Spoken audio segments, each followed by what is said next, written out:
Meditation instructions by Venerable Jotika. Welcome everybody. Last week we talked about dissolving Anganyana, Bhayanyana, seeing danger, Adinavanyana, seeing disadvantage in mental and physical process, Mung Chitu Kamya Dhanyana, wanting to be free from the process, and Pati Sankhanyana, which is very important. To be free from something, first we need to understand that. And to understand something, we need to look at it very carefully. So there is no way to overcome anything, even about mundane happenings in our life, in our body or in our life, in any situation. To overcome any kind of difficult situation, the first thing necessary is to look at it very carefully, to understand it very deeply, completely, then to overcome. So just to overcome something, we cannot run away. Running away is not overcoming. There is no place to hide, nowhere to go. In Burmese they have one saying, Kiriyami. There is no land you can go and escape. Wherever you go, you are in the process. You take with you physical and mental process. So only understanding it is overcoming actually. So when we feel that we are trapped in this process and we want to escape, sometimes we thought that if I just don't pay attention to these things, just turn away and forget about it, I'll be free. But no, this is not the right thing to do. So a meditator comes to a point when he or she feels that watching this mental and physical or mental and bodily process is so boring and so disenchanting, there's nothing good about it. And just by watching it, you don't really get peaceful. Only in the beginning you feel very calm and peaceful because your very gross kilesas, defilements have subsided for a while. You feel very peaceful. After a while, just watching the mental and physical process is tiring. Not just boring, it's a kind of being trapped in the process. You don't want to see it anymore. You are really tired of it. But there's no other way to escape from it other than paying it even more closer attention, looking at it even more closely. So Monsitu Kamya Dhanyana, after that, when that looking at it with even deeper and stronger attention makes the mind even more calm, quiet, mindfulness becomes stronger, samadhi, concentration becomes stronger, and then the mind becomes very detached, which is called Sankharupekanyana. You are still watching it very closely with a totally detached mind, with a totally detached attitude, with total disidentification. You don't see it as a thing, as a self. So total detachment, total equanimity, but very strong attention. Sankhara means anything conditioned. Actually it means mental and physical process. So this process is called sankhara, and upekha means equanimity. So there are many aspects of equanimity. The energy is balanced. You are not trying too hard, you are not relaxing too much. Because both extreme is imbalance. Trying too hard is one imbalance. Relaxing too much and taking it too easy is also imbalance. And before that stage, you are too anxious to overcome. I want to get out of it. I want to overcome it. I want to escape. That is also a kind of agitation, a kind of imbalance in the mental attitude. But when you come to this Sankharupekanyana, You are not too anxious to overcome it. With total equanimity, you just pay complete attention to it. So even before this state, in the fourth insight, which is Udabaya Jnana, seeing rising and passing away very clearly, even in that state, you have some sort of equanimity, upekha, sometimes. But in that jnana, it happens sometimes only. Sometimes you have a lot of joy, sometimes you feel very happy, sometimes you see very clearly and get attached to that clear insight even. But in this state, you are not even attached to seeing things clearly. You are not even attached to this equanimity. Before that, you feel so calm and balanced that, oh, you like it very much. Oh, now it's so easy. Meditation is just happening. But you lose it again and again. In this state, you don't lose it anymore. If you just keep practicing and maintain it, it stays for a long time. Equanimity stays for a long time. You feel so detached that this equanimity is compared to the equanimity of Arahant. An Arahant stays in that mental state all the time. A meditator, a beginner, a person who is not really enlightened, can stay there with constant awareness, maintaining constant awareness. But an Arahant, for an Arahant, the awareness is natural. He never loses, or she never loses this equanimity, the awareness. So actually, in Vipassana Jnana, there are only 3 jnanas: Anicca, Dukkha and Anatta. And different degrees of seeing, experiencing Anicca, Dukkha and Anatta makes the insight different.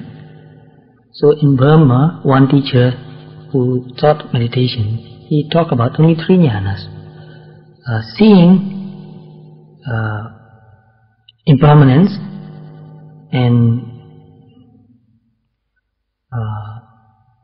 becoming disenchanted with impermanence and ending of impermanence.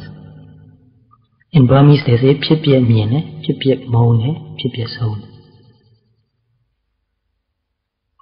So even before this state of insight, the meditator has experienced some aspect, to a certain degree, this equanimity. Only at this stage it is complete, total. So I want to give you some Pali quotations. Sankharawa sankhare vipassanti. Vipassanti means to look at it very deeply, in a very extraordinary way. Ordinarily we see things, we understand things, but in this stage we see things extraordinarily, very, very clear. Sankharawa means the sankhara only, sankhare of the sankhara, which the first sankhara means the mind which is watching. The second sankhare, which means at the sankhara, or toward the sankhara, which is the object. It could be rupa or vedana or citta, any of the 5 khandhas. Vipassana means watching.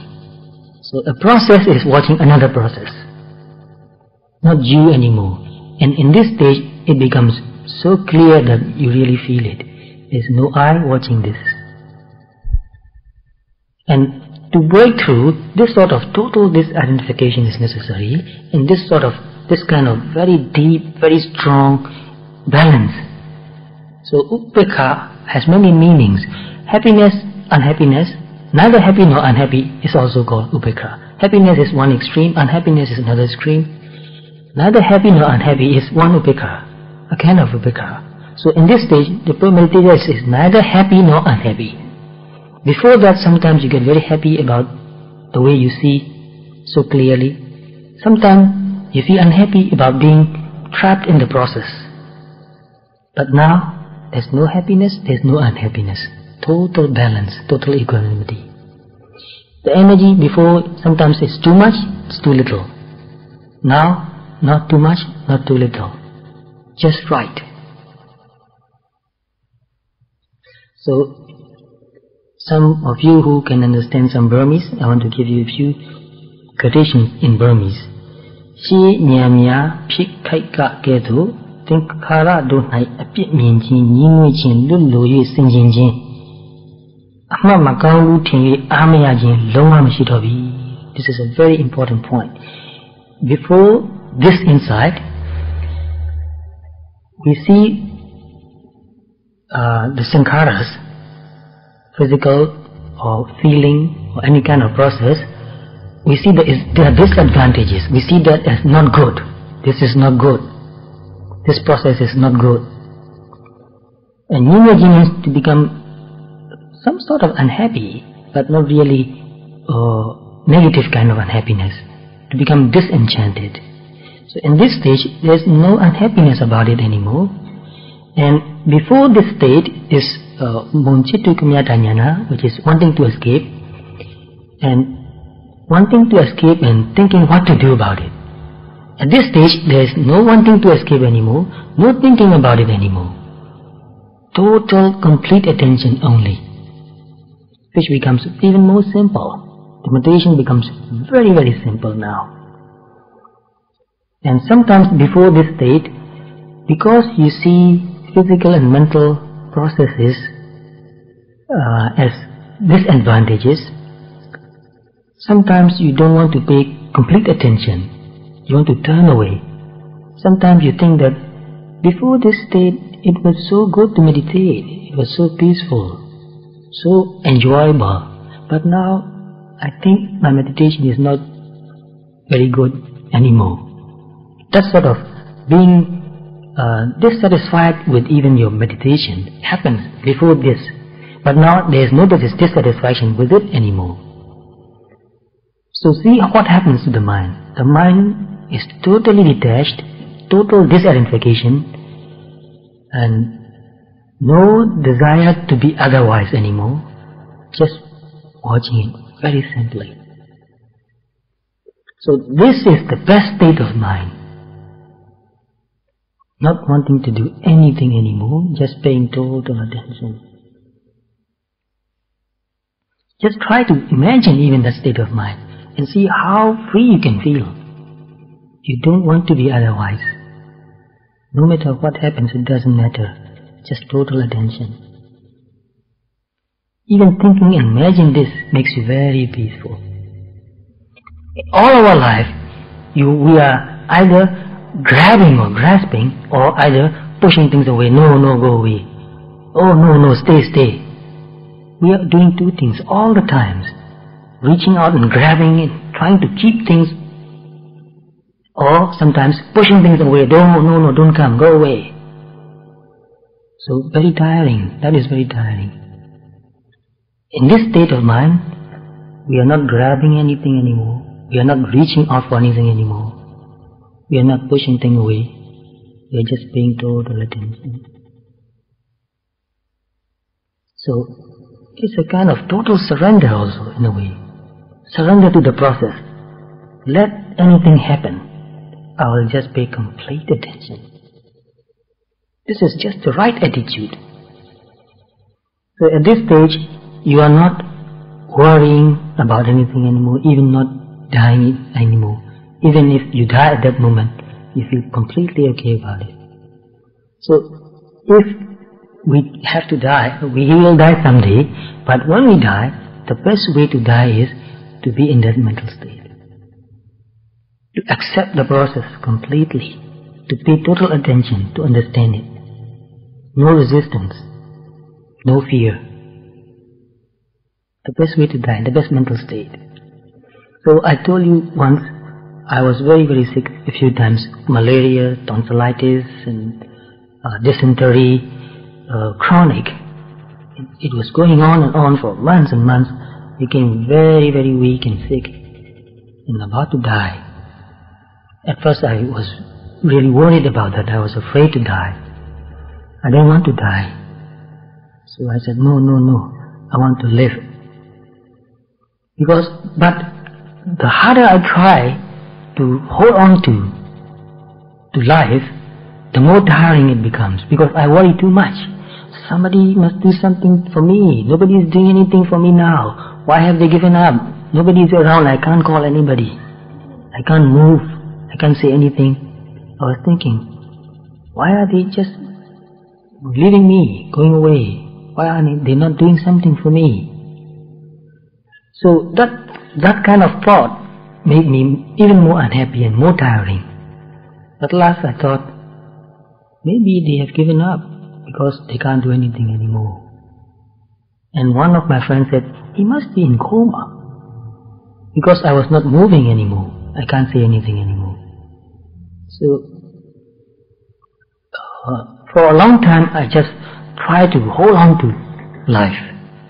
But at one point I thought, I was so tired that I thought it will be very nice to sleep, to go to sleep peacefully. It will be just a tremendous relief. I'm too tired now. So I determined to let go. But one very important determination I made. I thought, if I have to die, I will die mindfully. Anyway, sooner or later we will die. So I decided that I will die mindfully now. And let go of all thoughts.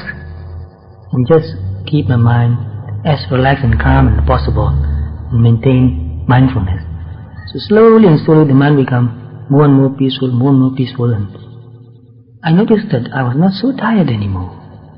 The tiredness was gone. The mind became very calm and peaceful. And then I fall asleep. I thought I fall asleep. And when I woke up again, my mind was very calm and peaceful again. I couldn't move, I couldn't say anything, but my mind was very, very calm and peaceful. So I thought, if I died at that moment, it would be really okay. So why are we afraid to die? Because we are attached. If we have no attachment, there won't be any fear.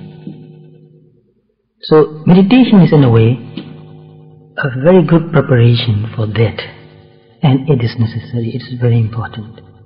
People don't want to think about death. Whenever they hear about death, oh, it's a taboo word, don't talk about death, just talk about living.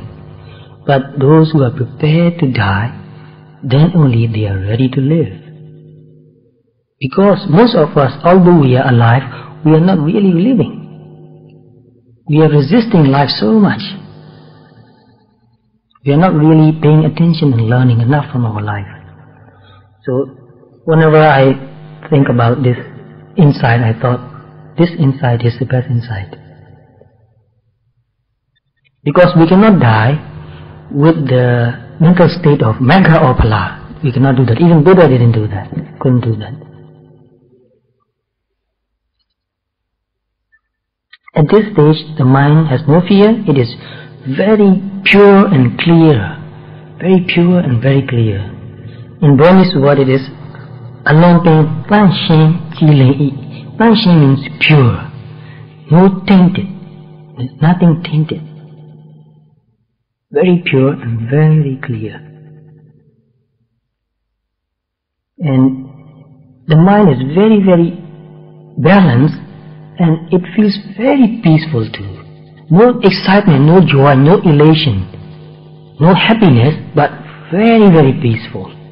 There's nothing comparable to it regarding the worldly state of consciousness. Very, very peaceful. No effort, no tension, no tightness. Before this state, we try very hard to concentrate, to meditate. We become tight. We have to remind ourselves to relax, relax, relax. Don't be so tight. But at this state, no tightness anymore. Everything is so soft and gentle and relaxed.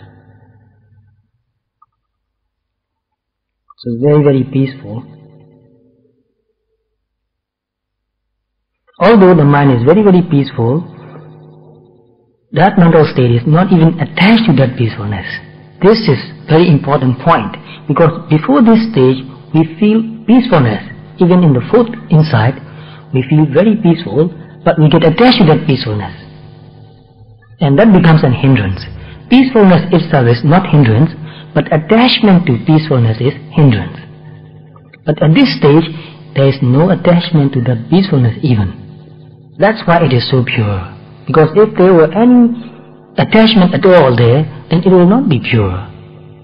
Because attachment is a kind of desire, a kind of lobha, craving. And the mind is not excited about anything at all. In the fourth insight, sometimes the mind gets excited, so happy about it, but now no excitement anymore. And very subtle, very clear, very precise, just on the right moment, just on the spot. Every noticing is just right, not before, not after. In the beginning state when we meditate, sometimes the awareness or the attention is lagging behind. Something happened, later we remember, oh, something happened, I did not pay attention. And sometimes we are expecting something to happen. We are thinking, well, something is going to happen and I will pay attention to that. Like say when we are moving, we are thinking that I'm going to move and I'll pay attention. So our attention is a little bit off, not right on the spot. At this state, naturally it is always ready on the point, Something happens and knowing is there. Attention is already there. So that is why we are not trying or becoming too anxious of even to pay attention. It is just happening perfectly. So this is the Pali. Eva mevayam sabba sankharihi mositu kamo hotva. Thus, from all the sankhara, wanting to be free, pati sankhanupastanaya, by watching the sankhara again, sankhare parigananto, observing the sankhara, ahamamati garita bhang adiswa, me or mine, not seeing. Whenever you watch it, you know that this is not me, this is not mine, there is nothing to get attached to. You cannot keep anything, not worth the trouble. So, aham mama, aham means I, mama means mine. Aham mamati, gahita bhang means to take, to grasp, to keep. Adiswa means not seeing. So in every noticing, you see that this is not me, this is not mine. You are not concerned with it. You are totally indifferent. Adiswa, bayansa, nandinsa. Bayansa means before this state, you see it as a danger. But at this state, bayancha, not danger. Nandincha means lacking, no lacking also. So bayancha, nandincha, vipahaya means eradicating, overcoming fear, overcoming attachment. Adeswa, vipahaya, sabba sankhare su. Of all the sankharas, of all the process, mental and physical, udasino means just in the middle. Not to this side or not to that side. Hoti mizato. Mizato means middle.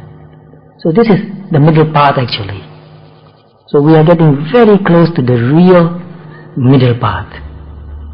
Before this state, the mind is on one side or on another side, not in the middle. So majjato means right in the middle. So sometimes when you relax for a while, even when you are relaxing, your mind is still mindful. Very briefly, a thought might come. Because with every insight, very brief thought in a glimpse, it might not last for a second even. When I say a thought, don't think that at that moment you are thinking in a sentence or in words. At this point, no words, no sentence, but just clearly seeing that this is just empty process. No being, no I, devoid of being, devoid of soul. So, Sunyamidam atinawa atininin yinawa. This process is devoid of I or mine.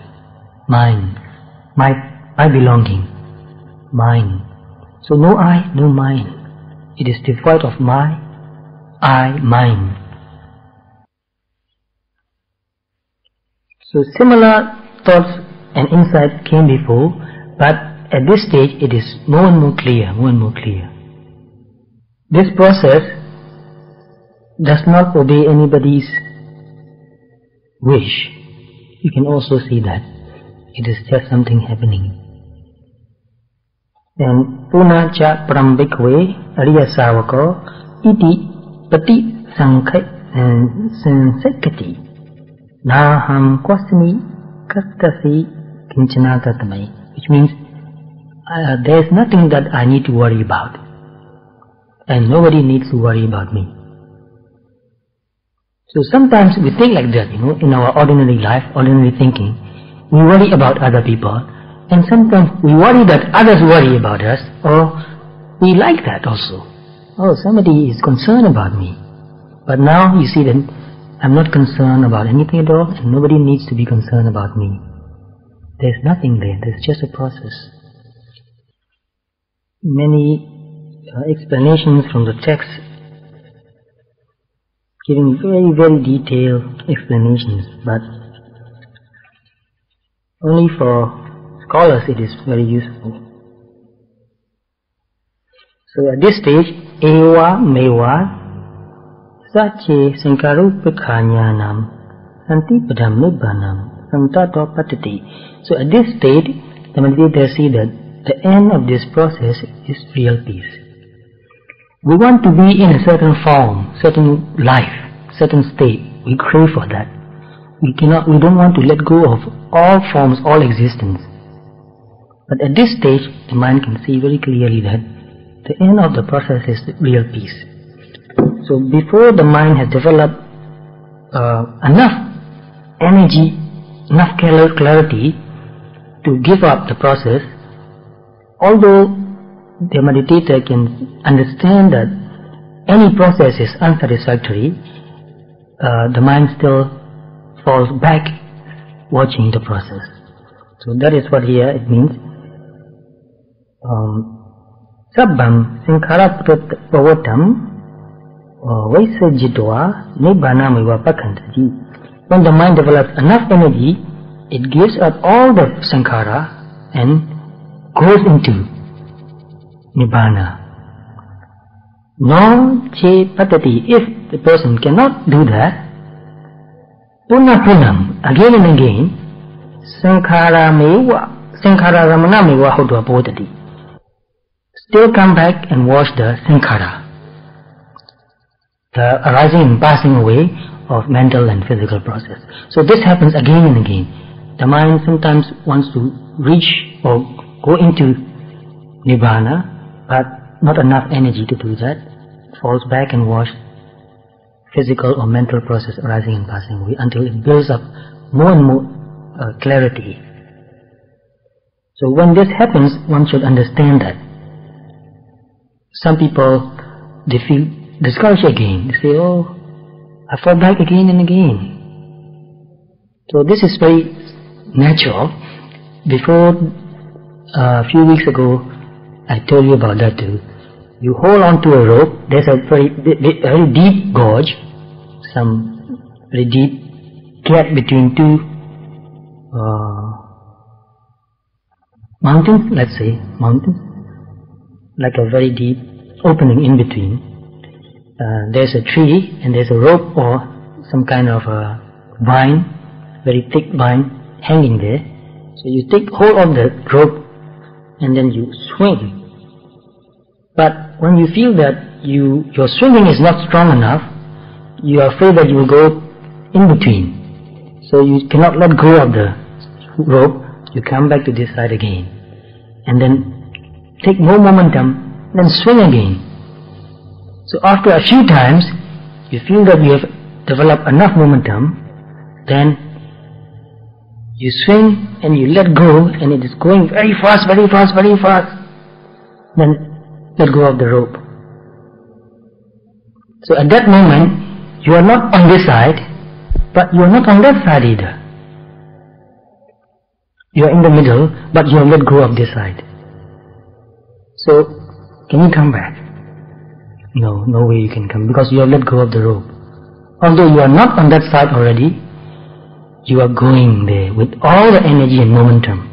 No way to stop it anymore. So you have let go of this side means you are not watching the mental and physical phenomena anymore. You are seeing that the mind is going toward total cessation, the end of physical and mental phenomena.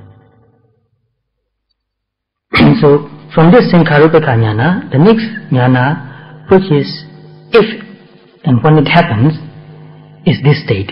You have already let go. So this is called, this swinging state is called Sankharupeka and Anuloma, Parikrama, Anuloma, Godrabu. Parikrama means trying it again and again, preparing your mind, developing momentum, and Anuloma means the same mental state actually, but with more momentum. Godrabu means you have let go. So that means you are cut off from this side already, but not on that side yet. And you fall into the cessation of Nibbana, the cessation of mental and physical process, Nibbana, which is called mega consciousness.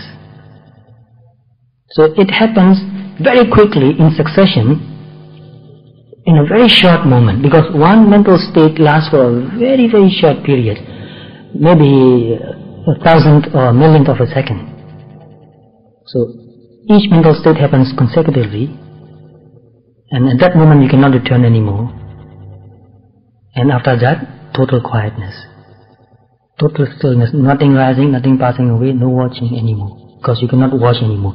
Before you go into the Nibbanic state, you can see it from the outside, what it could be, because you understand that if this mental and physical process stops, there will be total peace. But you are not in it. But when you are in it, you are not observing it anymore. You cannot do that anymore. Because to observe something, you must be out of it. So that's why when the person is in this Nibbanic state, he's not watching Nibbana anymore. He cannot watch it. Not even his mental state. Only after this state is another insight which is called Pachevakana. You reflect on that. Wow, a moment ago it was very peaceful. There was no rising, no passing away. Very calm, very clear, very peaceful. Total peace there. So that kind of zooming into, going into cessation is a very powerful state of mind. Once that happens, you feel totally different. When after a while you come out of it, because Magga happens one moment only, Phala happens for 2 moments, maybe 3, depending on the energy. And after that, reflection of what happened before happens. And when the reflection happens, your mind is very calm and peaceful. You look back and think about it. So this Pisavakara jnana is actually a kind of thinking. So you think about it and understand that total peace is total cessation from mental and physical process. So the person reflects on many things. One is Magga, Phala, Nibbana, and eradication of defilements and those defilements that are still left. So the first stage of enlightenment eradicates wrong view of self and doubt, ditthi and vicikiccha. Total eradication. Even in the first state of insight, you have overcome some of this ditthi and vicikiccha, wrong view of self and doubts about what happened before, what happened later, many other doubts. But in this state, this is total eradication of doubt and wrong view. So there are many ways of looking at it. So here are a few very important words, a few sentences. Tikka visada sura bhavena sankharesu ajju pikkhane tijjamani tam sankharupaka jnanam aneka varam potamanam paripaka gamanena anuloma jnanassa pacchaya bhavam gichandam. Which means Tikka means very sharp, Visada means very clear, and Sura bhavena, which is very important. Sura means very brave. We are so attached to something, even though it's painful, we cannot let go. Even to let go of that, we need a lot of courage. Trust and courage in the process. That's why sometimes people, they can feel that something is going to happen. If that happens, everything will be changed. I will not be the same anymore, and they stop there. They don't want to change. They want to be the same. So we have very conflicting motivations. We want to change, we want to be free, we want to be peaceful, but we want to stay the same. So many psychologists also pointed that out. Some people are in the neurotic state, but they are attached to the neurotic state. Some people are in depression and they are attached to the depression. Very difficult to understand, but this is really true. So although we know that this process is so tiring, so painful, and when the moment comes, when we can see that something is going to happen and we will be totally changed, we will not be the same anymore, we will not feel the same anymore, they are afraid. So we need a lot of courage to change. Without change, how can we really grow? If we want to stay the same, we cannot grow. So this word is very important, Sura bhavena. So with a lot of courage, Sankhare su ijjupikani, watching the sankharas, watching the phenomenon, process arising and passing away. And then Sankharupika jnanam, that insight of the process, aneka varam, many times, happens many times. Again and again, it builds up more and more momentum, more and more energy. Pavattamanam happens. Paripaka gamani means becoming ripe. So for some kind of insight to become really ripe and mature, it needs to happen again and again and again and again. So it becomes stronger and stronger and stronger. Just like anger. You think about something that makes you angry, the more you think about it, the more you get angry, the more you think about it, the more you get angry and you explode. So very similar process. You look at the sankhara, you become more and more detached, until you are really ready to let go. Go now. Just let go. So the moment you let go, you are free. We want to be free and we are holding on to, I want to be free, but why don't you let go? You think that there is something worth keeping. You feel that, well, in this process, mental and physical process, there is something worth keeping. There is something that belongs to me. There is something that I like. Although one part of it I don't like, there is another part I like. So we are holding on to it. But when you really see that there is nothing to keep, there is nothing to hold on to, it does not belong to me, I don't want it anymore. When you are totally in that state, you just let go. So, my teacher once said, a lot of people came to my teacher, meditators, they say, Bhagavasa, I really don't like to be reborn anymore. I'm totally disenchanted with life. It's so tiring. Very small enjoyment and too much pain, too much burden life is. So, at that time I was a very young monk, only about a few months ordained. But my teacher said that to that person, if you really don't want it, you will not get it. I was very surprised. Well, I don't want it, but it's that simple. But later I understand that although we say that I don't want it, we are still holding on to it. I don't want it. But why don't you let go? So my teacher's way of talking is very gentle. He never put too much energy. He never tries to convince anybody. He never tries to convert anybody.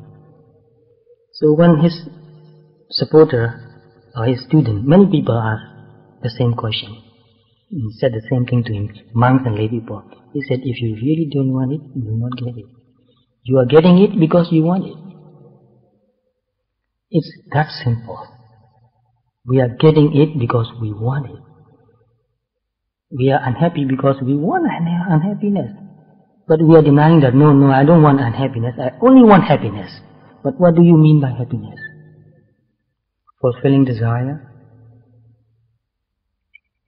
So if we really don't want it, we are free then.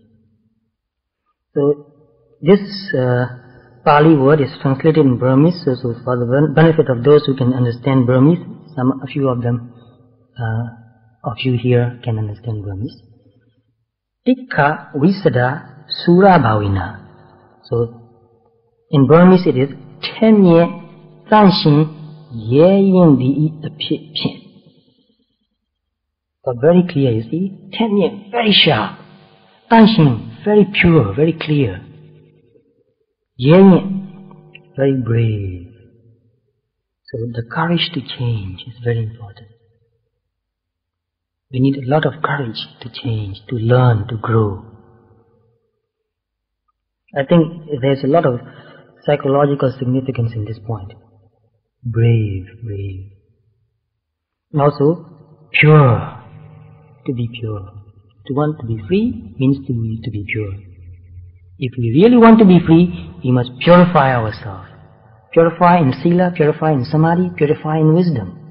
Without purification, we cannot be free. That's why this big textbook on meditation is called Visuddhimagga, the path of purification. By purification, we become free. Very clear. This is very clear. So if we really want to be free, we have to look deeply inside. What am I doing? With what motivation?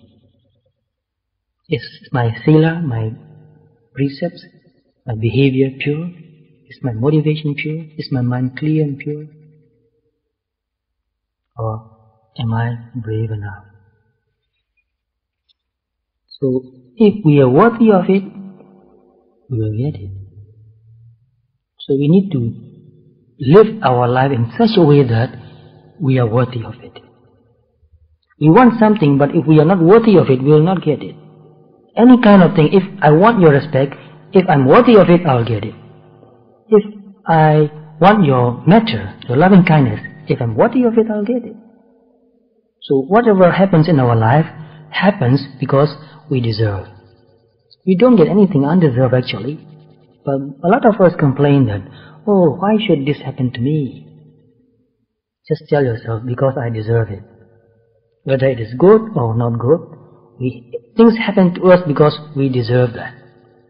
And once you understand this very clearly, you stop blaming. You stop blaming your karma even.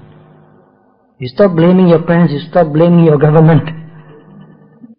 We are blaming, we are putting responsibility on another person or situations. We are not taking enough responsibility. Once you see that things happen to me because I deserve it, you stop blaming, then you learn and grow and change. Then things get better and better.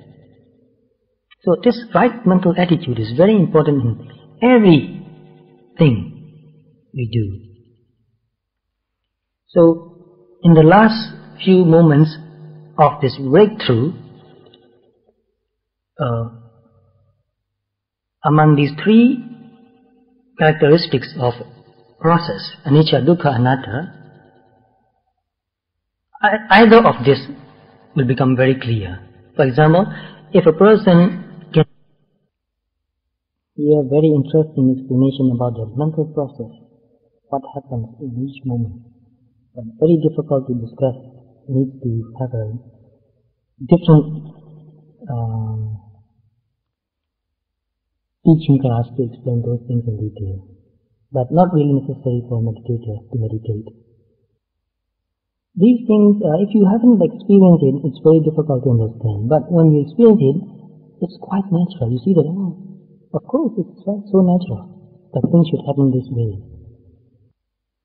And also, in that last moment, you observe either physical process or rupa, or vedana, or sanya, or sankhara, or vijnana.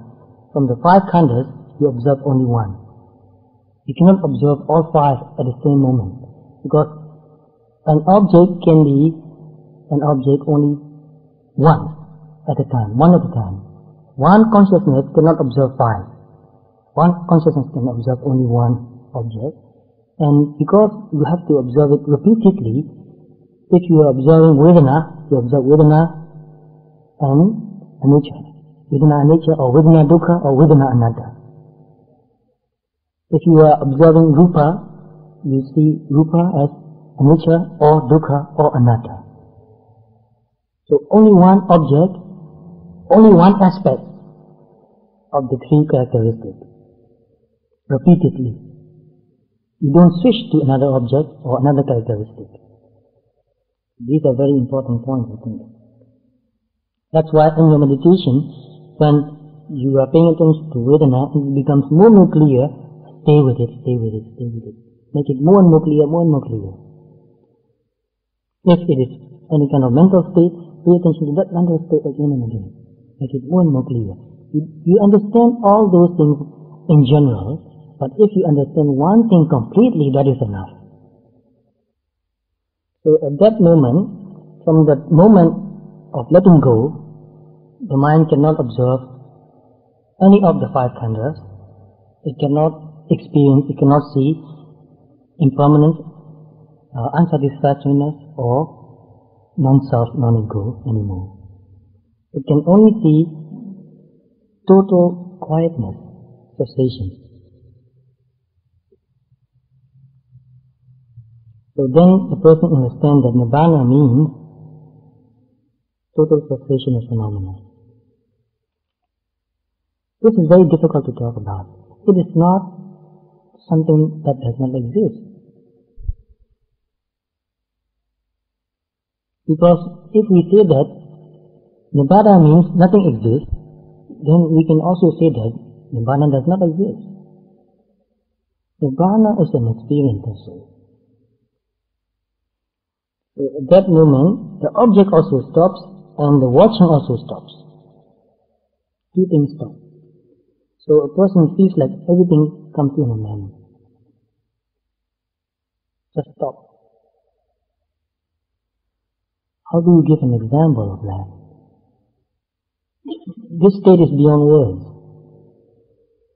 You cannot talk about it. As if you are carrying a very big burden and you drop it.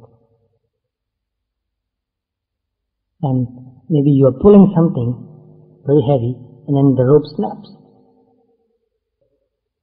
Some Pali sentence is very short and very clear. Yang kinchi samudaya dhammam sabbantam nirodha dhammanti. So samudaya dhamma means the nature to arise. Yang kinchi, whatever has the nature to arise, sabbantam, all that is nirodha dhammam, has the nature to. So you see this very clearly. Anything that has the nature to arise has the nature to disappear, pass away, completely pass away. So after that insight, the person reflects on the experience and see that the ending of sankhara is total nibbana, it is total peace. And after a while, comes back to meditation again. But when the person comes back to meditation, he begins from arising and passing away again. Not from sankhara, sankaripika, not from the 10th insight. He begins from the 4th insight again. And this is also another aspect of the breakthrough. After the breakthrough, you can see arising and passing away again, very clearly. There are 2 very important things about what changed. So the person has overcome sakkaya ditthi, believing himself, Vicitesa, doubts. And Silakta Paramasa, this is very important. There are many methods of meditation, and many people are meditating. And we can say that they are meditating. Meditation has many aspects. But if a person believes that just practicing samatha can bring total freedom, that is a kind of Silabhita Paramasa.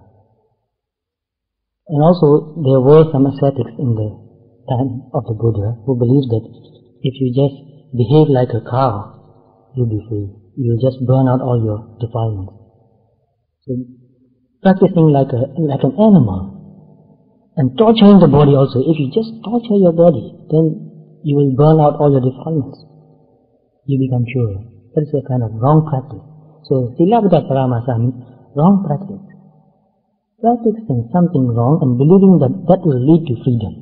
So once a person has breakthrough this point, he can understand that no other practice can really lead to liberation.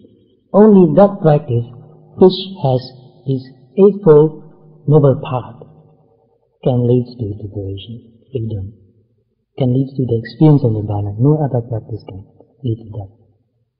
So you can test that any practice which has not this eightfold noble path, although it can give you some sort of quietness and peacefulness of mind, it can never lead to liberation. It has its own value, like just practicing samatha. It has its own value, but it will not lead to liberation. It might be a stage in your practice, but not the end stage. It cannot lead to real end, real goal. So there are many other practices, and many people talk that, well, if you practice that, that will also lead you to Nibbana. No. The only way that leads to Nibbana is watching your own body and mental process. And for the foundation, you keep your sila pure. You keep your livelihood pure. Because without that sort of purity, your mind will never really build up enough courage and momentum, enough clarity. With guilt, if you live with guilt, you will never be free to observe things clearly and let go. Guilt is a prison. It traps you where you are. Whenever you feel guilt or shame, you cannot make any progress. So, keeping sila pure, keeping your livelihood very pure, keeping your mind pure is necessary. Without that sort of purity, there can be no real freedom. So some people meditate, but they think that it's not really that important to keep the 5 precepts. They don't really try their best to keep their 5 precepts. So, if you don't keep your 5 precepts and you meditate, and if you believe that that will lead you to liberation, that is Silabhita Paramasa, wrong practice. Clinging to wrong practice. Believing in wrong practice.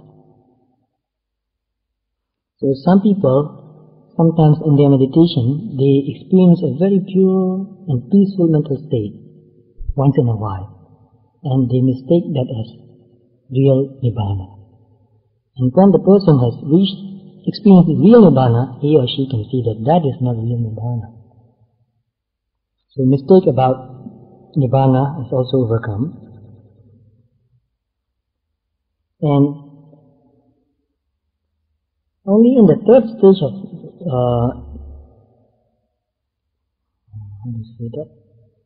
enlightenment can the person overcome totally from greed and anger or frustration. The first stage of enlightenment doesn't really eradicate desire or greed or anger or frustration, only wrong view and doubts. The Sotapan still enjoys sense pleasure, but he has his sila very pure. He will never break his sila, and there is no desire even to break sila. For example, a Sotapan enjoys good food too, but he will not do anything to break his sila to get that food, or any other thing like that. His livelihood also is very pure. He might be still doing business, but he will never cheat. He might get upset, he might get angry, he might get sad also sometimes. But whenever he takes time to wash, get manifested again, you can see that this is just a mental state and come out of it very quickly. You will not be there, trapped in that mental state. And the second enlightenment state, it does not totally eradicate any defilements, only weakens lobha and dosha. Only weakens greed, anger, frustration.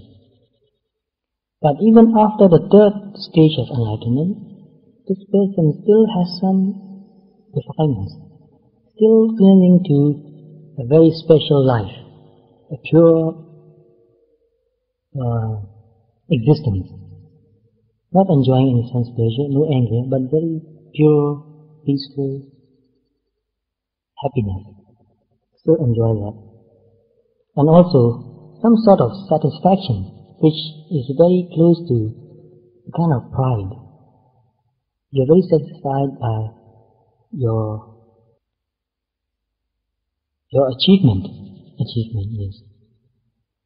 So to be very satisfied about your achievement also is a very subtle form of pride and clinging, kind of desire also. So you see some very subtle forms of pride, very subtle form of attachment. And that can be overcome only by the fourth enlightenment. I keep forgetting the word. It's very difficult to remember the word. That's why sometimes I have to write down everything, just to pick up and look at it. So sometimes I have to read and translate. It takes a long time to translate, looking up the dictionary, finding the proper word.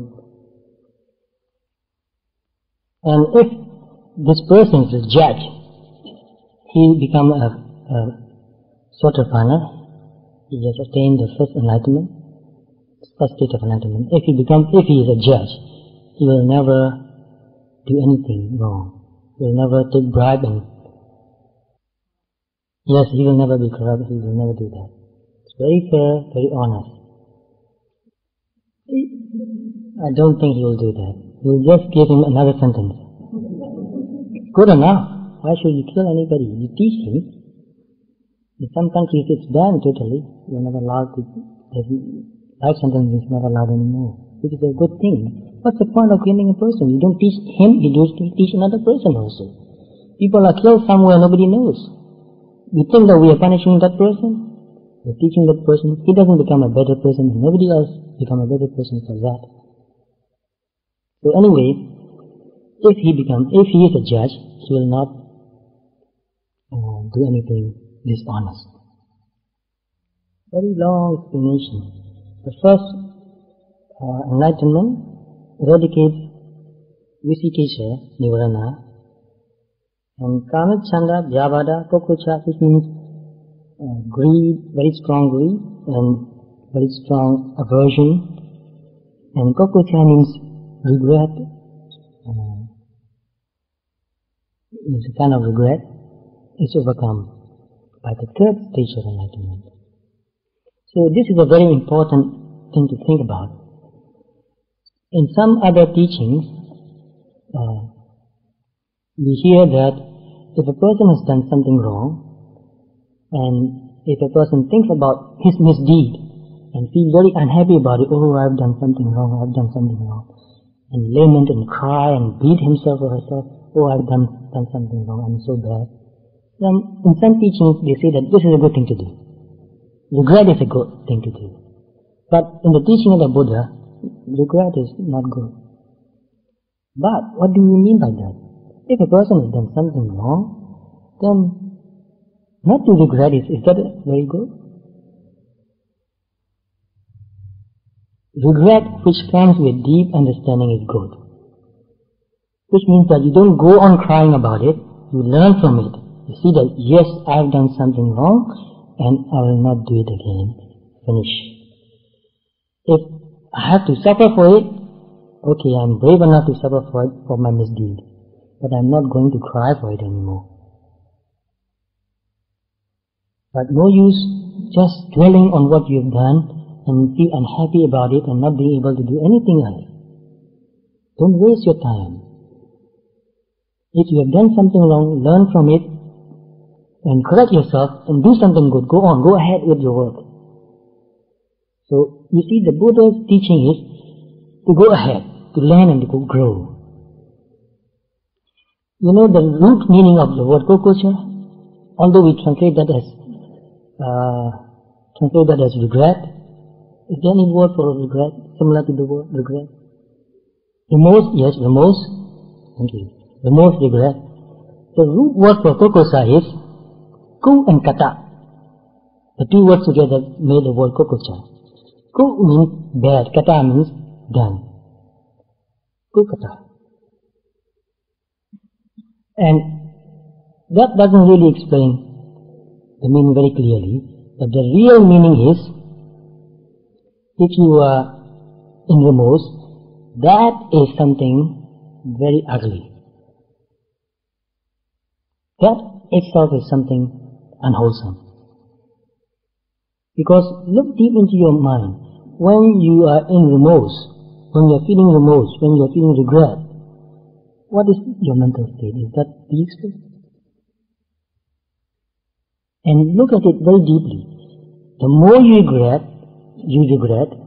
the more it shows that you are clinging to it. The more it shows that you are clinging to self also. I.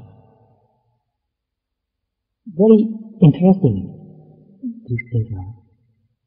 So that's why even a Sotapanna cannot really overcome kokocha. Sakadagami, the second stage of enlightenment, cannot overcome. Only the third stage of enlightenment can overcome total regret and remorse. Shame, hiri-ottappa, moral shame, is moral dread. But you see, whenever we talk about shame and dread, we have to keep in mind that shame about doing something wrong, dread of doing something wrong, and which is associated with understanding and wisdom. So you are not going to do that. Because of that, you are not going to do that. But what if you have done something wrong? Regret. You feel regret. And also, when you feel ashamed, why do you feel ashamed? Is that because somebody has found that out? If that is the reason, then this is not real moral shame. This is just protecting your self-image. This is just even bigger ego, protecting your ego, your self-image. But real moral dread and shame is associated with wisdom.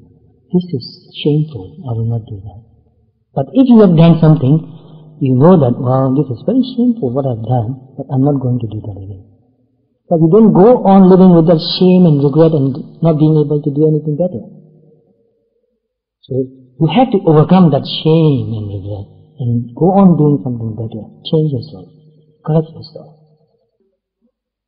Yes, remorse, it becomes a remorse. Yes, so shame means before you do that, you are not going to do it. After you have done that, it's remorse. So learn from it, let go. Understanding, compassion, forgiveness, because it's natural for us to make mistakes. Even Venerable Ananda did something very terrible when he was in his, I don't have the English word again, when he was fulfilling his paramis. Even the potential Buddha who became a Buddha, even he did something terrible. He seduced a woman.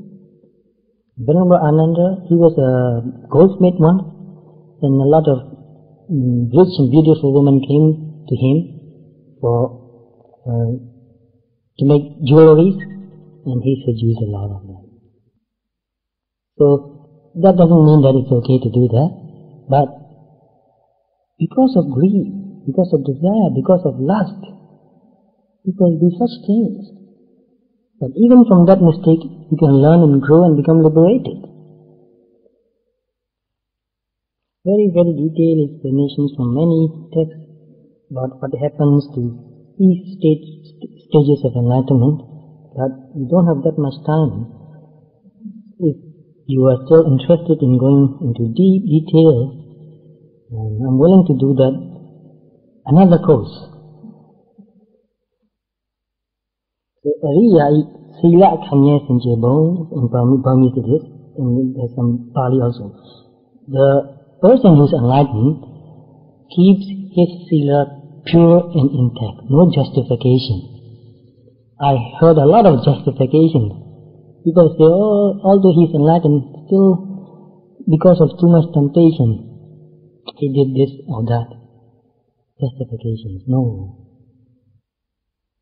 5 precepts is the minimum. There's no justification. And in the time of the Buddha, there were many other religious groups, and some religious groups have believed that although a person has attained the first stage of enlightenment, because he still has greed and anger or frustration or pride, he can be reborn in a lower realm. The Buddha said no. Although there is still some greed and aversion or pride, the mind is pure enough not to deserve such lower life. So our life is the result of our mind. When the mind has become pure and noble, it cannot manifest into a lower way of life, lower form of life. So that person can feel that I cannot be reborn as a ghost or whatever, lower realm, animal. And the first stage of enlightenment eradicates Nechaditi, Musawada, no telling lies, but the rest of the verbal misdeed can still happen because the Sotapa can still talk about things in the newspaper. All rubbish. And Nichatanando means misdeed, like killing, stealing, committing adultery. No, the Sotapa will never do that. And Nicha Ajiwa, wrong livelihood, cheating in business, things like that. The second stage of enlightenment doesn't eradicate any defilements, only weakens defilements. The third stage of enlightenment, Miccha Sankappa Pisuna Vacha. Pisuna Vacha means slandering, and Kruta Vacha means very harsh words. And only the fourth stage of enlightenment can eradicate Sampapalapa, talking about newspapers, used in the newspaper. And Miccha Vayama, Miccha Dadi, Miccha Samadhi, Miccha Vimutti, Miccha Jnana.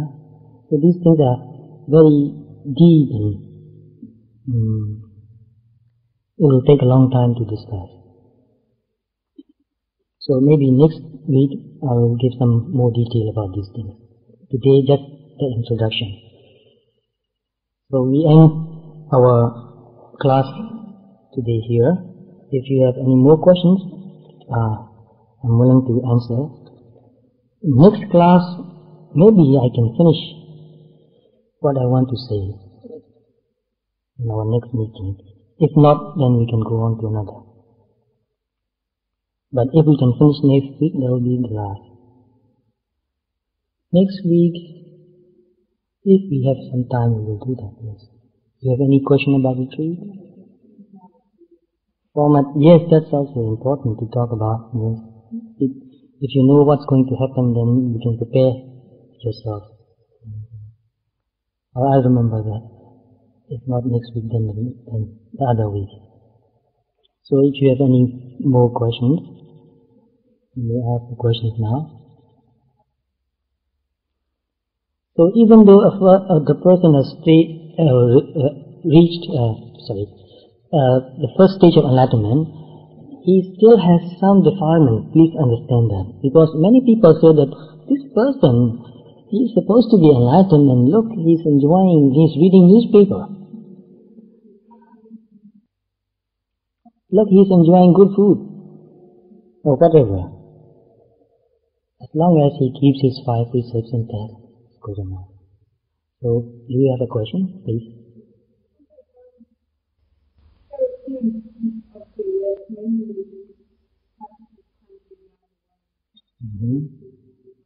Yes. Right?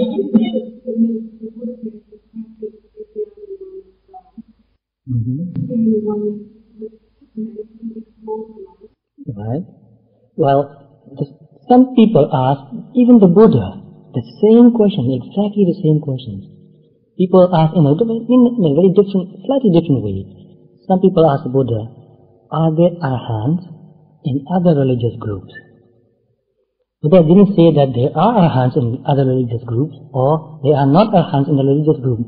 The answer of the Buddha was that anybody who practiced the Eightfold Noble Path completely can become enlightened and become arhant. So the criterion is the Eightfold Noble Path. Just study Eightfold Noble Path and see if you leave out even one, what will happen? This is just very natural. Just think of the 8 factors of the Noble Path and see if you can leave even one out of it. And still believe that without practicing that one factor, a person can become really enlightened or liberated. In the Eightfold Noble Path, there's vipassana included, sammasati, sammasamadhi included there, yes. Right livelihood, right view, right thinking. With wrong view and wrong thinking, how can a person become enlightened? Without right livelihood, without right speech, without right action, without right concentration and right mindfulness, without right effort, without sila, samadhi, panya, all three, nobody can really become liberated. So at least, no matter how short the person practice and become enlightened, at least before that person become enlightened, that person must be practicing completely the Eightfold Noble Path. Some people become enlightened very quickly, in a few hours. Even the first stage of enlightenment. 7 lives to go, that's the maximum, not more than 7.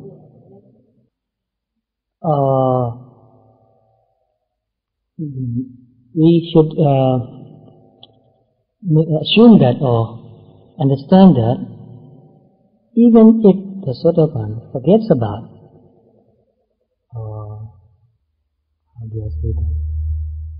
Practicing his meditation, he cannot forget it for too long. Once he will think about it and then he will practice it again.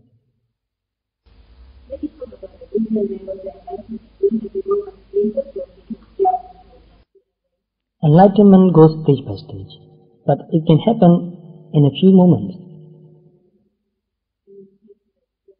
Yes, it can happen. Yes. In a few minutes or a few hours, another state, another state. In the text, in the books, I have also read that some people became arhat in one sitting. They have developed their spiritual qualities very highly. So once they know how to practice, they practice it and break through all 4 stages in one sitting.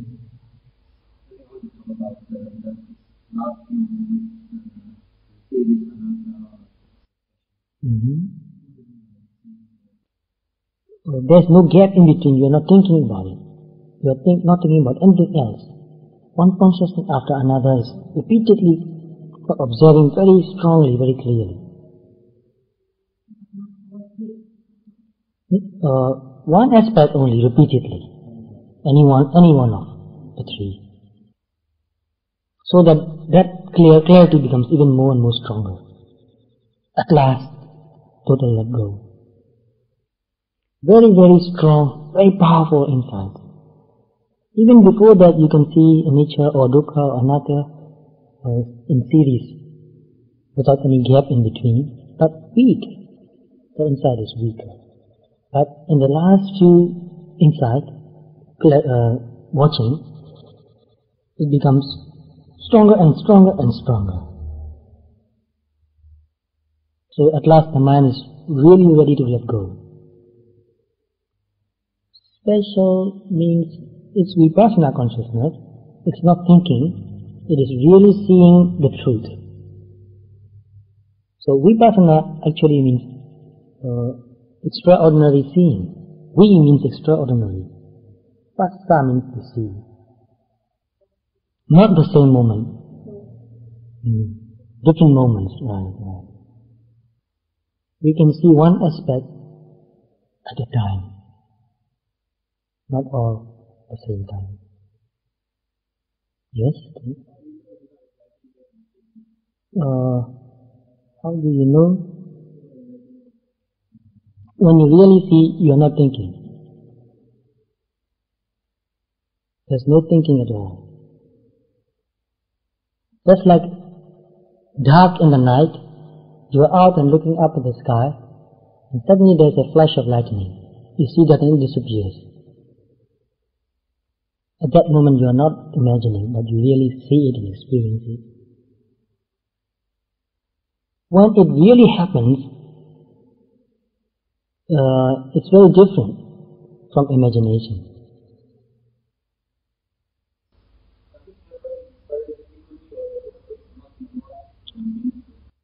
In the beginning stage, once in a while, because we cannot be mindful continuously, and even when you meditate regularly, sometimes you see, sometimes you don't see. And different degrees also. Sometimes you see it vaguely, sometimes it becomes more clear. In the last stage, it's upekha, yes. Right. That's right. That's why this upekha is necessary. Total equanimity, total detachment, total balance. Just very clear, detached, watching. No thinking at all. When it becomes very close to breakthrough, no thinking at all. Things become very, very fast. In the beginning, yes, there are gaps thinking, yes. Beginning from the fourth insight, the mind becomes more and more calm, more and more concentrated. Only briefly in between, you might think for a while and you notice the thinking and it goes away. It's not persistent. Thinking is not persistent anymore. It comes very weakly, you can see that, and it goes away, and you just watch and watch. It goes on and on. In later insight also, especially Jnana, Bhayanyana, Adinavanyana, you think. You begin to think a lot. Oh, so disadvantage, so many disadvantages. What is there to enjoy? What is there to be happy about? And if you think too much, you become unhappy, very unhappy. There's nothing to be happy. There's no enjoyment anymore. So that is also very important, not to think. When you feel disenchanted, when you become unhappy about the process, if you stop meditating and think about the unhappiness in your daily life, you feel like it's unbearable. You feel very upset about many things. And from the seeing disadvantages and being disenchanted or unhappy about the mental and physical process, you become unhappy about your life situations, and that becomes very depressive. That makes you very depressed. So, when you are experiencing that stage, it is very important not to think at all. Thinking is very dangerous. Thinking can create so much. And you become emotional also. So, to understand it, real insight is not emotional. It is clarity of understanding, wisdom. There is no satisfaction, there is no enjoyment in this process anymore. And that is very clear. But if you think about it, you become emotional, you become unhappy and depressed. And all the things irritate you more and more. People irritate you, noise irritates you, everything irritates you. And you get angry sometimes. And that becomes unwholesome mental state. Not wholesome anymore. Insight is very wholesome. When you become angry and upset and depressed, it becomes unwholesome. So that's why not to think. Thinking process combined with some samadhi makes things become even more intense. Samadhi makes everything very intense. So if you want to enjoy anything, make your mind calm and concentrated, you can enjoy it more. Even when I read books, when my mind is very agitated, I cannot enjoy reading books. If I really want to enjoy a book, a story, or a poem, or even a gatha, first I need to make my mind very calm and peaceful. Then I read it. Every word is very rich in meaning. I can really enjoy a poetry, a poem. Even a scenery, if my mind is calm, I look at the sunrise or sunset or whatever, I can get absorbed and it becomes so wonderful. The world is so wonderful, nature is so wonderful.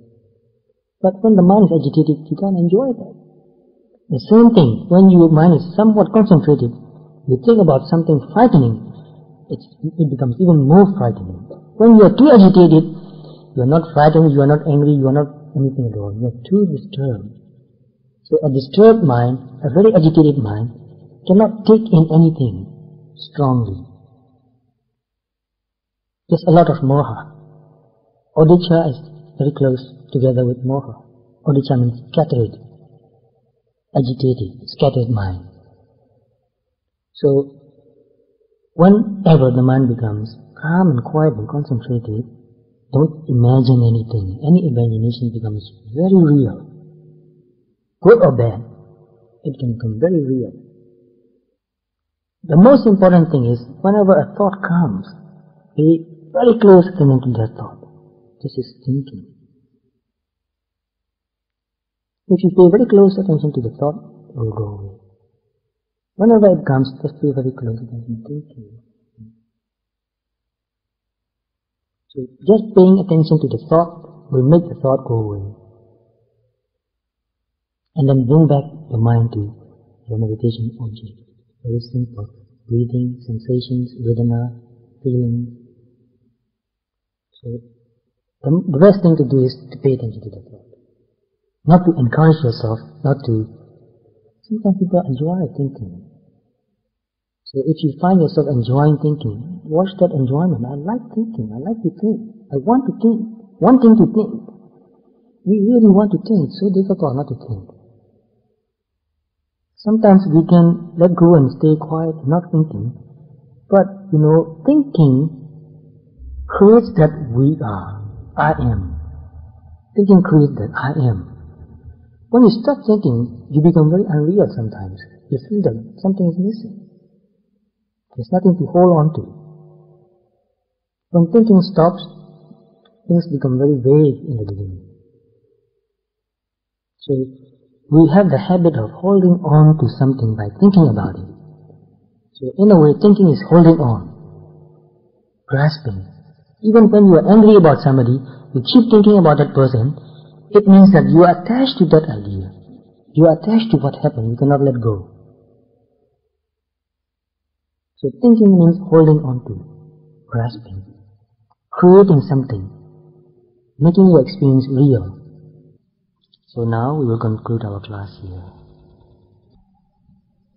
So let's pay honor to the Buddha who is really worthy of honor. I honor the Buddha by the very practice which leads to liberation. I honor the Dharma by the very practice which leads to liberation. I honor the Sangha by the very practice which leads to liberation.